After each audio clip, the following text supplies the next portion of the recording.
Halo, assalamualaikum teman-teman Digilovers sekalian. Apa kabar kalian nih? Aku harap kalian semua sehat-sehat ya.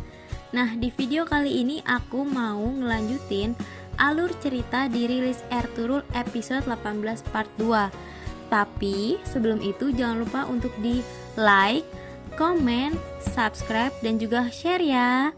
Oke deh, mari kita saksikan videonya. Di awal episode diperlihatkan Sulaimansyah, Ertugrul, Deli Demir, dan juga Isadora sedang berada di dalam tenda utama suku Kai. Isadora yang berjanji akan membantu mereka menyerang kastil pasukan Templar. Ia mengeluarkan sepucuk kertas, di dalamnya terdapat gambar denah kastil pasukan Templar. Lalu ia menjelaskan pada mereka, kalian bisa mencapai koridor dengan masuk melalui terowongan. Itu akan membawa kalian ke penjara bawah tanah. Ertugrul pun mengambil gambar itu lalu ia berusaha untuk mempelajarinya. Lalu Deli Demir bertanya pada Isadora, apakah semua terowongan itu ditutup? Isadora menjawabnya, 2 di antaranya terbuka, tapi aku dan ayahku tidak tahu di mana letaknya. Sulaimansyah pun bertanya pada Deli Demir mengenai kemungkinan apakah Deli Demir bisa membuka terowongan yang ditutup itu. Deli Demir pun menjelaskan, untuk membuka terowongan-terowongan itu membutuhkan waktu berbulan-bulan, tapi bukannya tidak mungkin. Aku juga khawatir jika ada seorang pengkhianat di suku kita, ratusan ksatria bisa terperangkap di dalam terowongan jika mereka menghancurkannya, dan tidak ada yang selamat. Mendengar penjelasan Deli Demir, Ertugrul dan Sulaimansyah tampak berpikir dan terlihat ragu. Isadora yang menyadari hal itu, ia mulai resah. Ia pun bertanya pada mereka, maukah kalian menyelamatkan ayahku? Lalu Ertugrul yang pantang menyerah, ia pun menyarankan pada ayahnya agar Deli Demir memeriksa terowongan itu terlebih dahulu. Sulaimansyah pun berkata pada Isadora, sabarlah nak, kami belum bisa bertindak sebelum kami menemukan pengkhianatnya. Isadora terlihat tampak kecewa karena ia tidak bisa segera menyelamatkan ayahnya. Lalu tiba-tiba Ertugrul berkata, Baim, jika diizinkan, aku ingin mempertemukan pamanku dengan Isadora. Kita lihat apa yang akan dia lakukan jika melihat Isadora. Sulaimansyah pun setuju dengan pendapat Ertugrul itu. Dan di sisi lain, Kurdolu yang sedang berada di dalam tendanya terlihat gelisah. Lalu Abdurrahman masuk ke dalam tenda itu dan berkata pada Kurdolu bahwa Sulaimansyah memanggil Kurdolu ke tendanya. Kurdolu yang berusaha untuk menutupi kegelisahannya, ia pun menyuruh Abdurrahman untuk pergi terlebih dahulu, lalu ia akan menyusul. Di dalam tenda utama, terlihat keadaan di sana begitu menegangkan. Pedang Ertugrul, Sulaimansyah, dan juga Deli Demir sudah berada di dekat mereka. Semua sudah bersiap dengan segala kemungkinan yang akan terjadi. Ketika Kurdolu tiba di tenda utama, Sulaimansyah pun memintanya untuk duduk di samping Deli Demir. Lalu keadaan tenda hening, tak ada satu orang pun yang mulai berbicara. Sedangkan Isadora tampak jelas menatap Kurdolu, ia tidak berusaha menyembunyikan hal itu darinya.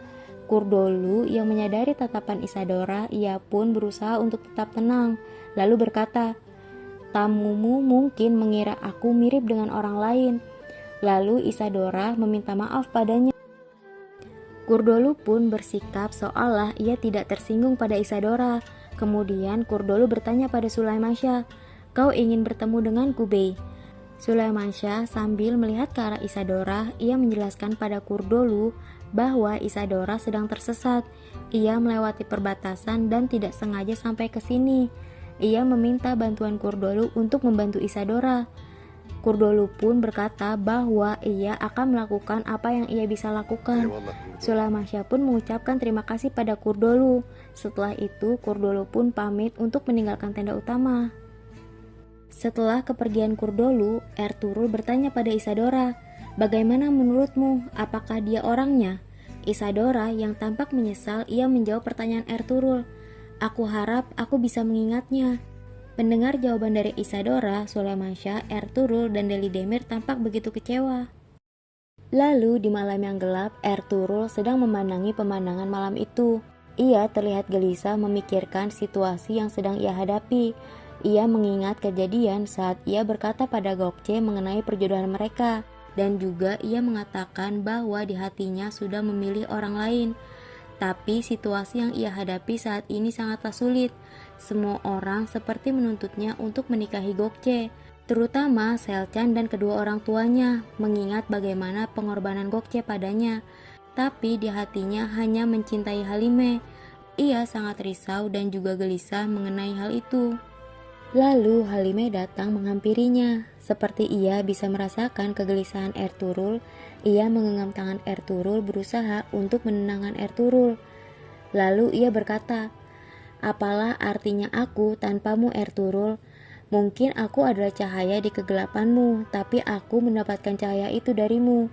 Kapanpun kau ingin mengulurkan tanganmu, percayalah, aku ada di sana. Jangan khawatir, selama kau mencintaiku, jangan putus asa, jangan menyerah. Di mana ada cinta, di situ ada penderitaan, dan kau harus bersabar." Ertugrul pun tersenyum mendengar perkataan Halime.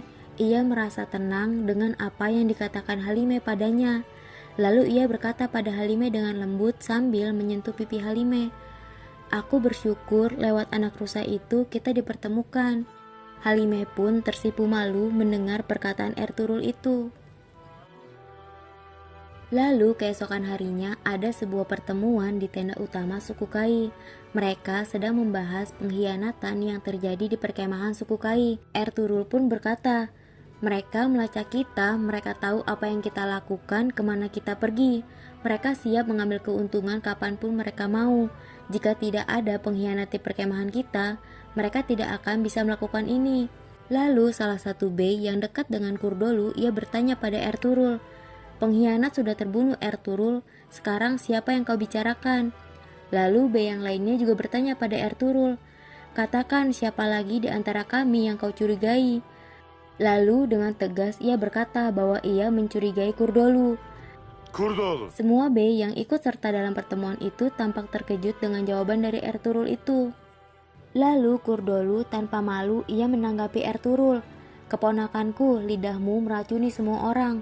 Baiklah, apa yang kau inginkan dariku, kepalaku atau kehormatanku?" Lalu Ertugrul berkata pada semua bey, "Jika kalian anggap pantas, kita harus menangguhkan dia dari tugasnya, mengambil pedangnya dan memenjarai dia sampai dia terbukti tidak bersalah." Lalu salah satu bey bertanya pada Ertugrul apakah Ertugrul memiliki bukti supaya mereka percaya akan tuduhan Ertugrul. Kali ini Delidemir yang menjawab pertanyaan itu. Malam itu ketika ada pembunuh mendatangi tenda kepala suku, Kurdolu membawaku menjauh dari tenda. Lalu Ertugrul melanjutkan, "Ketika kami pergi ke Aleppo, hari itu Kurdolu yang mengirim para kesatria yang akhirnya terbunuh." Kurdolu pun berdiri dari tempatnya terlihat marah, tidak terima dengan tuduhan Delidemir dan Ertugrul.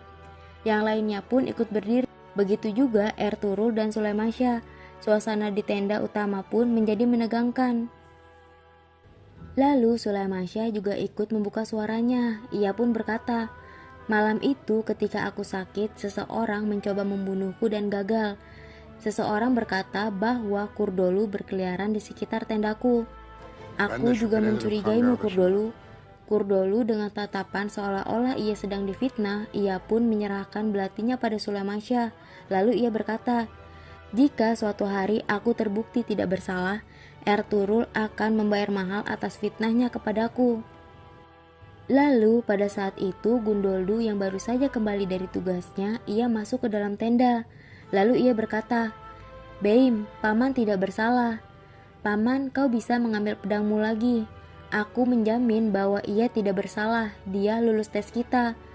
Lalu ia menatap Ertugrul dan berkata, "Mulai sekarang siapapun yang memfitnahnya akan berhadapan denganku, begitupun adikku Ertugrul. Kau sebaiknya berhenti berprasangka buruk dan pergilah menginterogasi kesatriamu Turgut. Dia bersama Templar menyerang karavan Seljuk. Ertugrul, kau mencari pengkhianat di tempat yang salah. Pengkhianat sebenarnya adalah kesatriamu." Ertugrul yang sudah mengetahui apa yang sebenarnya terjadi pada Turgut tampak tidak marah. Namun ia yang teguh dengan keyakinannya bahwa Kurdolu lah pengkhianat sebenarnya, ia tampak kecewa dengan kakaknya itu. Ketika Ertugrul ingin mengatakan sesuatu, Gundoldu melarangnya. Ia meminta Ertugrul untuk menemui Turgut di luar tenda. Ertugrul dengan kekecewaannya itu, ia pun keluar tenda untuk menemui Turgut. Di luar sana, Turgut sudah diikat di sebuah tiang oleh kesatria Ertugrul lainnya, dan juga sebagian rakyat suku Kai sudah berkumpul di sana. Apa yang akan dilakukan Ertugrul pada Turgut dan apa yang akan direncanakan Kurdulu selanjutnya, mari kita saksikan di video selanjutnya.